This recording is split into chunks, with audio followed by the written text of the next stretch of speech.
టీడీపీలో పులిగోరు మురళీకృష్ణారెడ్డి అని చెప్పి నాయకుడు ఉన్నాడు. ఆయన అండ చూసుకొని తిరుపతి నగర వీధుల్లో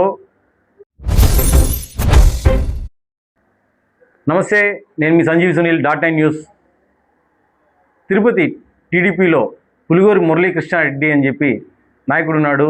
ఆయన అండ చూసుకొని తిరుపతి నగర వీధుల్లో విజయ్ అనే వ్యక్తి పులివేషాలు వేస్తున్నాడు. జాతరకి ఇంకా చాలా సమయం ఉంది, మీరు ఇప్పుడే పులివేషాలు ఎందుకు వేస్తున్నారు? రోడ్లపైన పడి వీధుల్లో పిల్లలందరినీ కూడా మీరు కొడుతున్నారు. దీనికి సంబంధించిన విజువల్స్ కూడా మీకు లైవ్లో నేను చూపిస్తాను, చూడండి. మీరు అంతా కూడా అదేవిధంగా ఆ పిల్లోళ్ళంతా కూడా జనసేనకు సంబంధించిన కష్టపడ్డ పిల్లోళ్ళే వాళ్ళందరూ కూడా. అంటే టీడీపీ సంబంధించి మీరు ఆధిపత్యం కోసం ఇలా చేస్తున్నారా లేకుంటే ఏంటి అసలు? అందులోనూ ఈ విజయ్ అనే వ్యక్తికి వీళ్ళ వైఫ్కి 3 రోజుల ముందరే అంకాలమ్మ బోర్డు మెంబర్ ఇచ్చారు.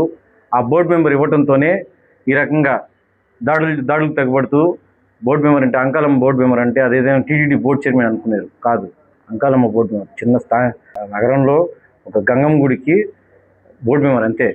మీరేమైనా టీటీడీ బోర్డు చైర్మన్ అనుకునే పోతారు. ఆ టీటీడీ బోర్డు చైర్మన్ ఇచ్చినా కూడా ఇలాంటివి చేయకూడదు, చాలా తప్పది. మీరు మీ ఇష్టానికి మీరు పులేషాలు వేసేస్తే అందరూ చూస్తుంటారు, ఊరుకో ఉంటారు అనేసి అనుకుంటే పొరపాటు. ఆ పిల్లలు, ఇప్పుడు గాయపడ్డ పిల్లలందరూ కూడా వాళ్ళందరూ కూడా ఎంతో బాధపడుతూ నిన్న రాత్రి వాళ్ళు గాయాల పాలయ్యి హాస్పిటల్లో కూడా జాయిన్ అవ్వడం జరిగింది. దీనికి సంబంధించి తిరుపతి రుయ్ ఆసుపత్రిలో కూడా వాళ్ళు చికిత్స పొందడం జరిగింది. అదేవిధంగా పోలీస్ స్టేషన్కి కూడా వెళ్ళి కంప్లైంట్ చేయడం జరిగింది.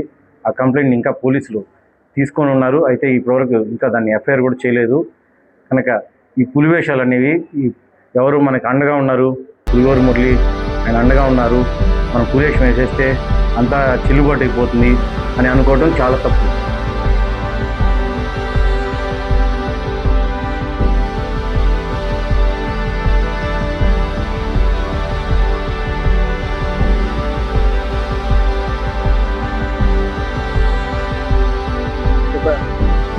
నా పేరు పవన్న. నేను టీ తాగడానికి నా బండ్లో దొడాపురం వీధిలో వస్తే 6 మంది తాగేసి నా ఎదురు రమ్మలు రాళ్ళతో, కత్తితో, బ్లేడుతో కొట్టేదానికి వచ్చారు. ఎందుకు కొడుతున్నాను అని చెప్పి మళ్ళీ కింద పడేసి రాళ్ళతో కొట్టేదానికి వచ్చారు. వాళ్ళు ఎవరని కనుక్కుంటే ఎస్కేడి నగర్ విజయ్ వాళ్ళని తెలిసింది. ఎవరు చూస్తే టీడీపీ పులిగోరు అన్న వాళ్ళతో ఉంటారని తెలిసింది. స్టేషన్లో కంప్లైంట్ కూడా ఇచ్చాను. వాళ్ళు రేపు వస్తానని చెప్పారు ప్రసాద్ సార్. వాళ్ళు అంటే ఎందుకు అతను ఇలా కొట్టాడు తెలియదు. ఎందుకు కొడుతున్నామన్నా కూడా మళ్ళీ రాళ్ళు తీసి తల మీద, ఎదురు రమ్మల మీద కొడతా ఉన్నారు. ఆపేదానికి చుట్టుపక్కల వస్తా అన్నా వాళ్ళని కూడా కొడతా ఉన్నారు. నీకు ఎక్కడెక్కడ తగిలేదు అసలు? నాకు కంటి మీద, వెనకాల భుజం మీద కత్తిపోటు, రాళ్ళతో ఎదురు దమ్ముల మీద, గుండెల మీద, తల మీద కొట్టారు. వచ్చిన 6 మంది తాగేసే ఉన్నారు. ఏం విషయం కనుక్కుంటే వాళ్ళ భార్యకి ఏదో పోస్ట్ వచ్చిందంట. దాని ఒక ఎంజాయ్మెంట్లో నన్ను కొట్టారు. నేను జొమాటో డెలివరీ బాయ్ చేసుకునేవాడిని. ఎవరు కొట్టింది? ఎస్కే నగర్ విజయ్ అని అతను. ఇంకా 6 మంది పేర్లు నాకు తెలీదు. శివ అంట కనుక్కున్నాను. కంప్లైంట్ కూడా ఇచ్చాను నేను. సార్ రేపు వస్తాను ప్రసాద్ సార్. నా పేరు సాయి, దొడాపిల్లో ఉంటాను. టిఫన్గా పెట్టుకున్నాను. ఊరికి తాయి వచ్చి రక్త వేస్తూ ఉంటాడు. వదిలేసినాము, దుమ్ములు అయిపోయినాము. అంకాలమ్మ గుడి బోర్డు మెంబర్ నుంచి ఇచ్చినప్పటి నుంచి పిల్లకాయలందరినీ ఈరోజు దారుణంగా కొట్టి అదమే విజయ్. ఇప్పుడేం చేస్తాం? టీడీపీ ఏం చేస్తాం? చేసుకుంటావరా? నీ ఎంగిడిగా ఉండదు, నాకు టిఫిన్ కూడా పెట్టను. నీకు నేనేదో అన్నీ వదులుకొని టిఫిన్ పెట్టుకోవాలి సార్. ఇది సార్ నా పరిస్థితి. అంటే నీపై కూడా వచ్చాడా రాత్రికి? నన్ను కుట్టినారు సార్. కెమెరాలు ఉన్నాయి, సీసీ కెమెరాలు ఉన్నాయి సార్. నాది నన్ను కుట్టినారు సార్. తన్నారు, మన నొప్పి నోట్లో వచ్చినాయి.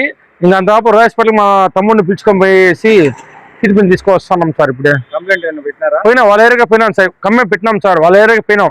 అరే ఆయన పోతే వాళ్ళు లేడీస్ రా మా మీద దాడి చేస్తున్నారు సార్. వాళ్ళు బేళ్ళు ఎత్తుకొని, కత్తులు ఎత్తుకోండి. ఎందుకని దేని చూసుకుని వాళ్ళు దాడి చేస్తున్నారు సార్? వాళ్ళు బోర్డు మెంబర్లు అనేది సార్. వాళ్ళు అంకాలమ్మ గుడి బోర్డు మెంబర్ అంట. మనకు తెలియదు సార్. వాళ్ళు టీడీపీ సార్. నేను టీడీపీ జనసేన కూటమి నాయకుడిని. అయినా దాడి చేస్తున్నారు సార్ నన్ను. నా వల్ల కల సార్ నా అంగడికి వచ్చినా సరే నీ వల్ల ఎవరు చెప్పిన చెప్పుకోవాలని చెప్తున్నారు సార్.